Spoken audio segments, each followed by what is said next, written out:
Imagine 17th century South India. The Vijayanagara Empire was crumbling and a new power was rising, the Wadiyar dynasty of Mysore. Amidst this changing era, in a small kingdom called Talakadu, lived a queen, Alamalama, a queen who was beautiful, wise, and deeply connected to her people. But her life was destined to become one of the strangest chapters in Indian history. Alamalama's husband, Tirumalaraya, was the ruler of that region. He was pious and kind, but inexperienced in the dark world of politics.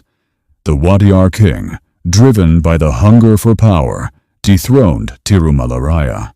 The kingdom was lost. The honor was lost. And for the queen, a painful chapter began. For Alamalama, losing power was not the real wound. Her greatest sorrow was losing her temple, her faith, and her people. Every Friday, she would offer her ornaments to adorn the goddess of the Sri Ranganathaswamy temple.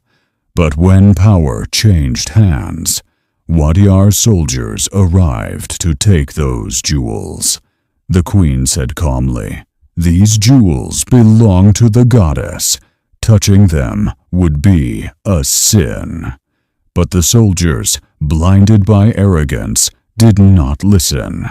They began looting the sacred temple treasures. And in that moment, something broke inside the queen. That night, dark clouds filled the sky. The air carried a strange scent, as if even nature was uneasy. Alamalama gathered all her ornaments, looked at the palace walls one last time, and walked alone towards the Kaveri River. She reached the riverbank. Behind her, the sound of soldiers. In front, the endless depth of the river. She looked up at the sky and said softly, "Let Talakadu become a desert. Let the village of Malangi drown in deep waters, and let the Wadiyar dynasty be left without heirs." With those words, she leapt into the river. The waters calmed, but history recorded her curse forever. Months later, the land of Talakadu began to change. The soil turned to sand, as if some mysterious power had swept over it. Even today, 5 ancient temples remain buried beneath that shifting sand. Sometimes, when the Kaveri changes its course, they appear for a few days. Then slowly, the sands swallow them again. Near Malangi village, the river flows deep and forms strange whirlpools, as if her words still echo beneath the surface. And as for the Wadiyar dynasty, 4 centuries have passed, yet not one ruler has ever had a biological heir. Every generation passed the throne to an adopted son. Historians call it coincidence. They say it might be a matter of politics or fate, but the people still believe. The Queen's curse lives on.